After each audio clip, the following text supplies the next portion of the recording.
안녕하세요. 저는 서울 은평구에 살고 있는 38살의 주부입니다. 저는 남편이 출근을 하면 남편이 차를 타고 출발하는 것을 보고 위층으로 올라가 벨을 누르는데요.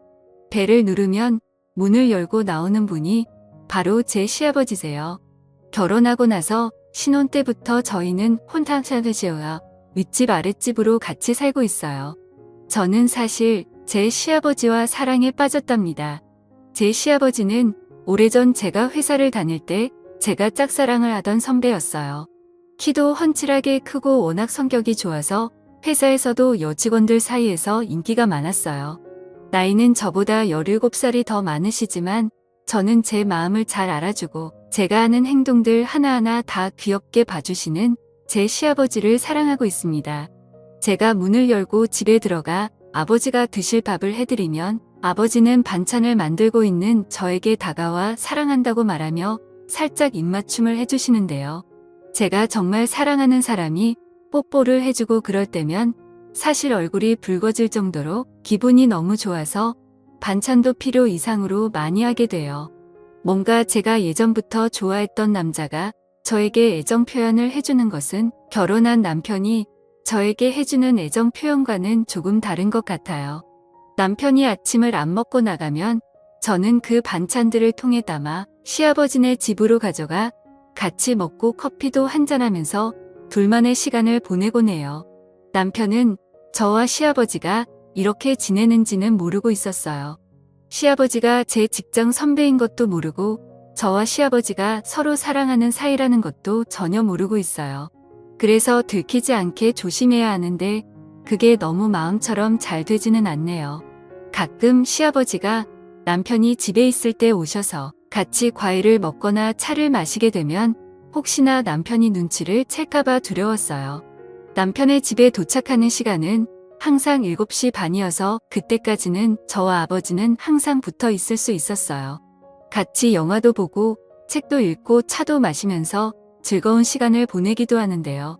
가끔 시아버지는 저에게 입맞춤을 한다던가 그러면 얼굴을 붉히면서 시아버지의 가슴팍에 얼굴을 묻으며 손으로 탁하고 나무라기도 합니다. 보통의 시아버지와 며느리는 아주 어려운 관계라고 하던데 저희는 그 정반대에 해당이 되는 관계였어요. 사실 남편을 처음 만난 거는 공연장이었어요. 제가 좋아하는 가수의 공연장에 갔는데 거기서 남편을 만나 1년 반의 연애를 하고 결혼을 했는데 그 사람의 시아버지가 제가 사랑하던 선배였다는 것을 알고 정말 충격에 빠지지 않을 수 없었어요. 처음에는 이런 말도 안 되는 일이다라고 생각을 하고 그냥 시아버지로 생각을 해야지 했어요. 그런데 마음은 그게 안 되더라고요. 자꾸 남편이 출근을 하면 그 사이에 시아버지에게 가서 있고 싶었어요. 시아버지도 처음에 제가 며느리로 찾아왔을 때 정말 이건 있을 수 없는 일이라고 들킬까봐 조마조마했대요. 그런데 이렇게 아들이 출근을 하고 나서 아무도 없을 때 둘이 있게 되니 너무 좋아서 아무 생각도 안 난다고 해요. 정말 한 쌍의 연인처럼 그리고 남편보다 더 부부같이 생활을 해서 정말 시아버지가 제 남편이었으면 좋겠다고 생각을 할 때가 많아요. 그해 여름에 저와 시아버지는 결국 실수를 해버리고 말았어요. 제가 연애 때처럼 시아버지의 집에 가서 문을 열고 들어가서 시아버지가 드실 반찬을 만들어 냉장고에 넣고 혹시 시아버지가 깨셨는지 궁금해서 방으로 들어가 보았어요. 그런데 시아버지는 런닝 하나에 속옷만 입고 주무시고 계셨어요. 저는 그런 아버지를 사랑스러운 눈빛으로 바라보고 있었는데 그때 시아버지가 눈을 뜨고 저를 보는데 그만 저도 모르게 아버지에게 다가가버렸어요. 그러자 시아버지도 제 속마음을 표출한 것에 호응을 해주셨고요. 그렇게 우리는 사고를 저질러 버렸어요. 저와 시아버지는 그때부터 남편 몰래 만남을 이어오고 있습니다. 처음에는 그냥 너무 사랑해서 한 번만 실수였다라는 생각으로 시작했는데 점차 그런 생각은 없어지고 둘만의 즐거움으로 변해갔어요. 이제는 남편한테 들켜도 상관이 없다는 생각이 들었습니다.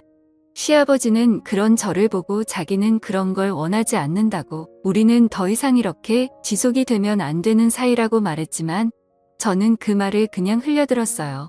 저는 시아버지와 팔짱을 끼며 하고 싶은 것들을 했어요.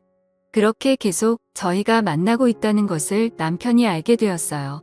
남편이 외근을 가다가 저와 시아버지가 같이 있는 것을 보고 수상하게 생각하여 길을 따라오다가 결국 저희가 같이 호텔로 들어가는 것을 보게 된 거예요. 정말 아니라고 부인할 수 없는 증거를 잡히게 된 거예요. 남편은 호텔에서 저와 아버지를 보고 저는 잘못했다고 무릎을 꿇고 울면서 빌었지만 남편은 받아주지 않았어요. 남편은 도련님과 아가씨에게도 이 사실을 모두 다 말해버렸고 저와 시아버지는 그때부터 지옥이 뭐지 알게 되었어요. 남편은 우리가 사는 아파트부터 시작해서 단지 내에 저와 시아버지가 자기 몰래 쓰레기 같은 불륜을 저질렀다. 남편을 버리고 시아버지와 그딴 만남을 한 추악한 여자다 등등 소문을 퍼뜨리고 다녔고 밖에 나갈 때마다 사람들의 수군거림과 조롱과 멸시를 들어야 하는 비참함을 느끼게 해주었습니다. 저는 그런 말을 들어도 그냥 참을 수 있었지만 제가 사랑하는 제 시아버지가 그런 말을 듣는 것이 너무나도 참혹하고 지옥보다 더 고통스러웠습니다. 입소문이 한번 퍼지니까 정말 무서울 정도로 빨리 퍼지고 또 넓게 퍼지더군요. 저희가 사는 아파트 단지뿐만이 아니라 그 옆에 있는 아파트 단지에도 이런 사실이 퍼지면서 어딜 가나 바람핀 여자라고 소문이 돌았어요. 고장 앞에 있는 편의점에 가도 편의점 알바생과 주인이 저를 이상한 여자로 보고 뒤에서 수근수근 대는데 정말 창피하고 얼굴을 못 들고 다니겠어요. 저는 남편에게 차라리 이혼을 해달라고 요구를 했습니다. 이러는 거 너무 힘들고 정신적으로 너무 스트레스를 받는 거는 둘 다 똑같으니까 서로를 위해서 이혼을 하자고 했습니다. 그런데 남편은 이혼을 안 해주겠다고 했습니다. 지금 자기가 이혼을 해주면 자기만 머저리처럼 저를 위해 돈 벌어다 준 것밖에 안 된다고 자기보다 더 고통을 받아야 한다고 했습니다.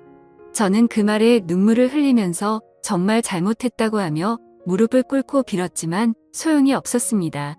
그 후 저는 집 말고는 아무데도 나가지를 못했습니다.